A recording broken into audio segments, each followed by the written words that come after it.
Everyone. आज के video में हम क्लास 12th फिजिक्स का एक इम्पॉर्टेंट टॉपिक का नाम है प्रतिरोधों का संयोजन। वो आज हम डिस्कस करेंगे। तो शुरू करते हैं। इसके पहले वाले वीडियोस और इम्पॉर्टेंट क्वेश्चन देखने के लिए आप डिस्क्रिप्शन बॉक्स में दिए गए लिंक को क्लिक करके आप देख सकते हैं, या फिर आई बटन में आ रहा होगा वहाँ से भी आप देख सकते हैं, या फिर इन स्क्रीन के थ्रू भी देख सकते हैं। ओके, सो स्टार्ट करते हैं। देखो, उपलब्ध प्रतिरोधों से इच्छित प्रतिरोध प्राप्त करने के लिए प्रतिरोधों का संयोजन किया जाता है।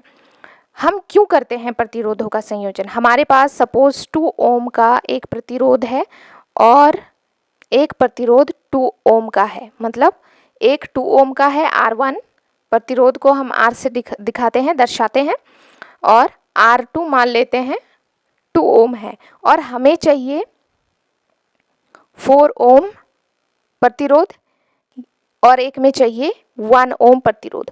तो ये हमारे पास अवेलेबल प्रतिरोध है 2 ओम और 2 ओम, और हमें चाहिए क्या? हमारा इच्छित प्रतिरोध हमें क्या चाहिए? 4 ओम और 1 ओम। तो जब हम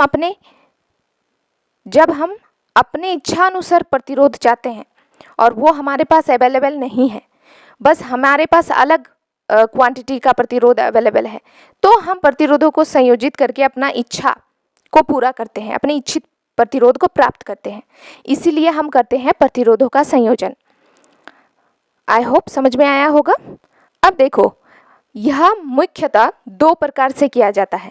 पहला है श्रेणीक्रम संयोजन, दूसरा है पार्श्वक्रम संयोजन, या फिर समांतर क्रम संयोजन भी कहा जाता है। तो आपको याद रखना है।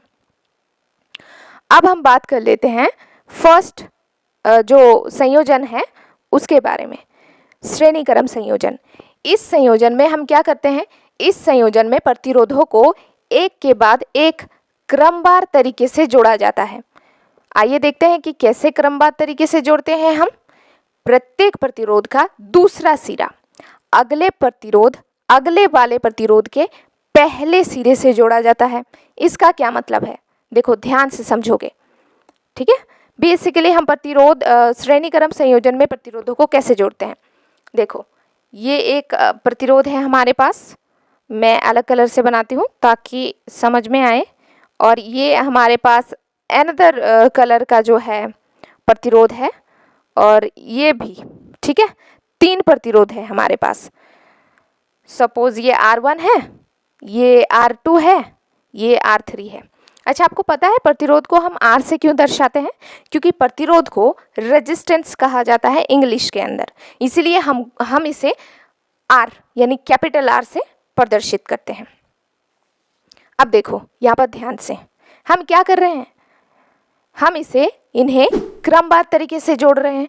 क्रमवार मतलब एक के बाद एक, है ना, एक के बाद एक जोड़ रहे हैं। इसका जो पहला प्रतिरोध है, इसका दूसरा सिरा, ये पहला सिरा है, ये दूसरा सिरा है, ठीक है, इसका, और लेकिन इसका ये पहला सिरा है। तो हम क्या कर रहे हैं कि पहले प्रतिरोध का दूसरा सिरा दूसरे प्रतिरोध का पहले सिरे से जोड़ रहे हैं। इस प्रतिरोध का ये पहला सिरा है, ये दूसरा है, और इस वाले प्रतिरोध का ये पहला सिरा है, ये पहला सिरा है, और ये दूसरा सिरा है।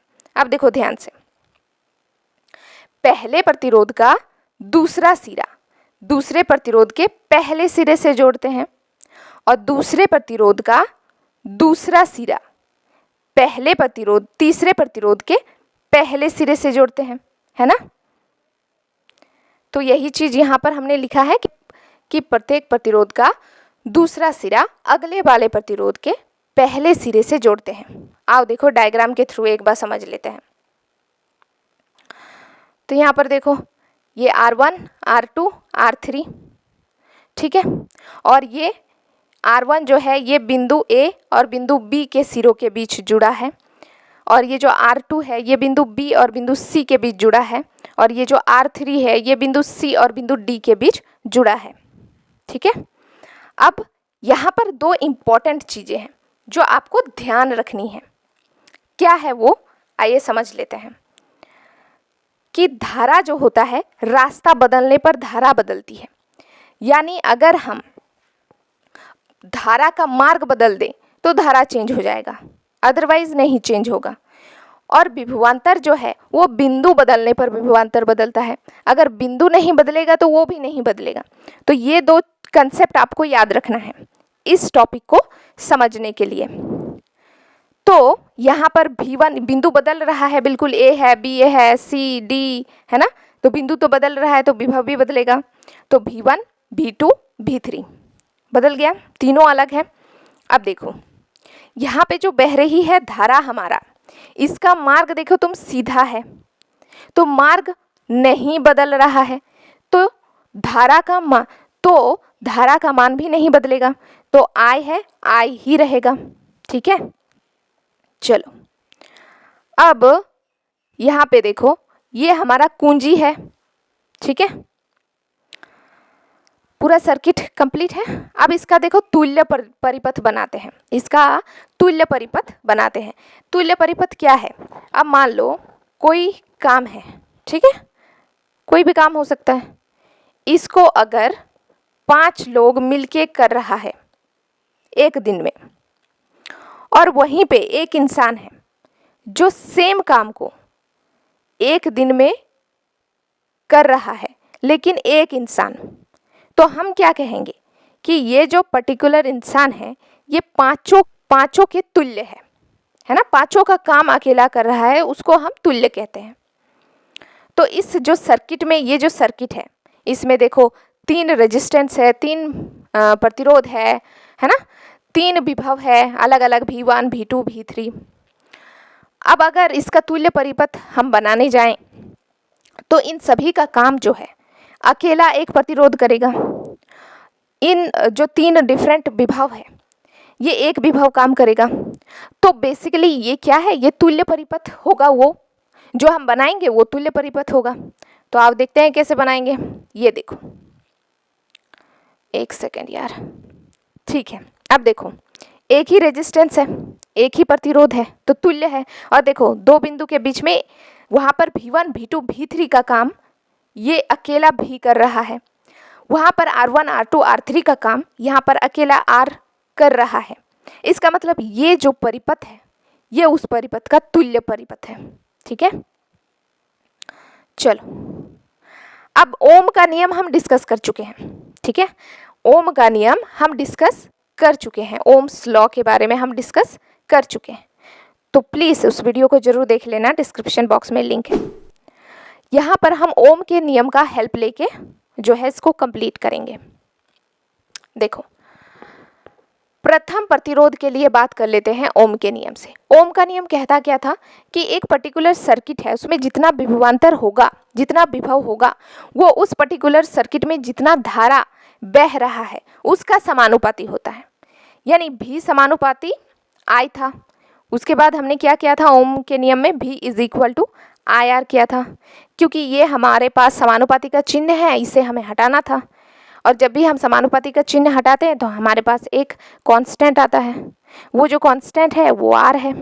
ठीक है, तो बेसिकली हमारे पास ओम का नियम का जो फॉर्मूला है वो क्या है, V is equal to IR, V is equal to IR। ठीक है, अब देखो प्रथम प्रतिरोध के लिए, प्रथम प्रतिरोध R1 था, तो इसका विभव क्या होगा, V1, तो V1 is equal to I। अब देखो यहाँ पर जो चूंकि धारा रास्ता अपना नहीं बदल रहा है, इसलिए हमारा धारा जो है वो कांस्टेंट था, वो चेंज नहीं हुआ था। देखो अभी मैं आप पीछे जाकर डायग्राम दिखा देती हूँ। यहाँ पर देखो R1 V1 सब चेंज है, लेकिन ये जो I है ना ये हमारा कांस्टेंट है, ये जरा ध्यान रख लेना। ठीक है, तो ये पूछा जा सकता है कि किस प्रतिरोधों के संयोजन में जो धारा है वो नियत होता है, तो वो है श्रेणी क्रम संयोजन। ठीक है, और पार्श्व क्रम में विभव नियत होता है, वो हम नेक्स्ट वीडियो में देखेंगे। चलो, तो वही है, I तो I ही रहेगा प्रथम प्रतिरोध के लिए, लेकिन V1 विभव जो है वो चेंज हो जाएगा, तो V1 और प्रतिरोध भी चेंज हो जाएगा R1, तो V1 is equal to IR1। This is equation number 1। अब हम बात करते हैं द्वितीय प्रतिरोध के लिए। द्वितीय प्रतिरोध के लिए विभव भी चेंज हो जाएगा, दैट इज V2, और I तो कांस्टेंट रहेगा, और R2, तो V2 is equal to IR2। This is equation number 2। अब हम बात करते हैं तृतीय प्रतिरोध का। तृतीय प्रतिरोध के लिए हम इस्तेमाल करते हैं V3 और basically V3 is equal to क्या होगा, I तो कांस्टेंट है, देखो तीनों में कांस्टेंट चल रहा है, चेंज हो रहा है विभव और प्रतिरोध, V1 V2 V3 R1 R2 R3, तो ये IR3।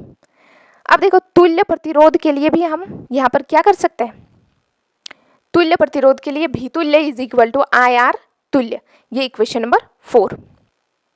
और परिपथ से हमें क्या पता है, परिपथ से हमें पता है कि जो ये विभव है V इज इक्वल टू होता है V1 plus V2 plus V3, ठीक है। तो समीकरण 1 2 3 और 4 से हम क्या कर सकते हैं, IR तुल्य is equal to I is equal to V1 plus V2 plus V3 होता है। अब V तुल्य, V का मान क्या होगा IR तुल्य, और V1 मतलब IR1, ऊपर देखो इक्वेशन हमने बिठाया है, ये देख लो, ये सब क्या है, V1 की जगह पर IR1, V2 की जगह पर IR2, V3 की जगह पर IR3, है ना। तो ये सब हम यहाँ पर पुट कर देंगे, ठीक है। सो IR तुल्य is equal to IR1 plus IR2 plus IR3, ठीक है। तो R तुल्य इज इक्वल टू IR तुल्य is equal to I R1 plus R2 plus R3। अब देखो I और I कैंसिल आउट हो गया, हमारे पास क्या बचा, R तुल्य is equal to R1 plus R2 plus R3। तो ये है श्रेणीक्रम संयोजन कि उस पर्टिकुलर सर्किट में जितने भी प्रतिरोध है, वो जो तुल्य प्रतिरोध है वो सारे प्रतिरोधों के योग के बराबर होता है। तो अगर 3 प्रतिरोध हो R1 R2 R3, तो तुल्य प्रतिरोध क्या होगा, R1 plus R2 plus R3। तो ऐसे अगर n प्रतिरोध के लिए हम श्रेणीक्रम संयोजन देखें तो क्या होगा, R तुल्य is equal to R1 plus R2 plus R3 dot dot dot R n तक, n प्रतिरोधों के लिए। सो ये कंप्लीट हो गया। देखो अब हम इससे रिलेटेड कुछ महत्वपूर्ण पॉइंट डिस्कस कर लेते हैं। देखो पहला है कि सभी प्रतिरोधों में प्रवाहित विद्युत धारा समान होती है। ये तो हमें पता है कि विद्युत धारा कांस्टेंट होती है, क्योंकि यहाँ पर रास्ता नहीं बदल रहा था, धारा का मार्ग नहीं बदल रहा था, विभव बिंदु बदल रहे थे, इसलिए विभव चेंज हुआ था। और यहाँ पर देखो लिखा हुआ है विभवांतर भिन्न होता है क्योंकि बिंदु चेंज हो रहा था। दूसरा, तुल्य प्रतिरोध का मान संयोजन में जोड़े गए प्रतिरोधों में से सबसे बड़े से भी अधिक होता है। इसको हम एक एग्जाम्पल के थ्रू समझ लेते हैं। जैसे मान लो R1 एक प्रतिरोध है जिसका मान है 1 ओम, R2 दूसरा प्रतिरोध है जिसका मान है 2 ओम, R3 तीसरा प्रतिरोध है जिसका मान है 3 ओम। तो R तुल्य क्या होगा, निकाल लो। R तुल्य इक्वल टू होगा R1 plus R2 plus R3। सो R1 का मान देखो 1 ओम, R2 का मान 2 ओम, R3 का मान 3 ओम। सो 1 प्लस 2 प्लस 3, तो ये क्या हो जाएगा 6 ओम। तो यहाँ पर ध्यान से अगर देखोगे तो ये सारे जितने भी प्रतिरोध है ना, इसमें सबसे बड़ा प्रतिरोध तो यही है 3 ओम।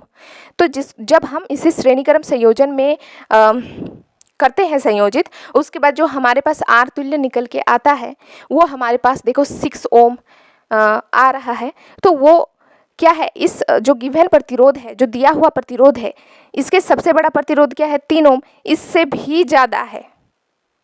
तो यही दूसरा वाला पॉइंट कह रहा है, ठीक है, ओके।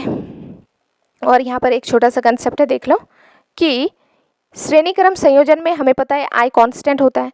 जैसे ही I कांस्टेंट है, इसका मतलब जो विभव है वो डायरेक्टली समानुपाती हो गया प्रतिरोध के। तो जब समानुपाती हो गया प्रतिरोध के, तो हम ये लिख सकते हैं ना, V1 ratio V2 ratio V3 is equal to R1 ratio R2 ratio R3, ये वाला है ना। सो ये टॉपिक हमारा हो गया complete. So if you like then please like share and subscribe to this channel. और ये काफ़ी इंपॉर्टेंट क्वेश्चन है, प्लीज़ इसको तैयार कर लेना। And thank you guys, thank you.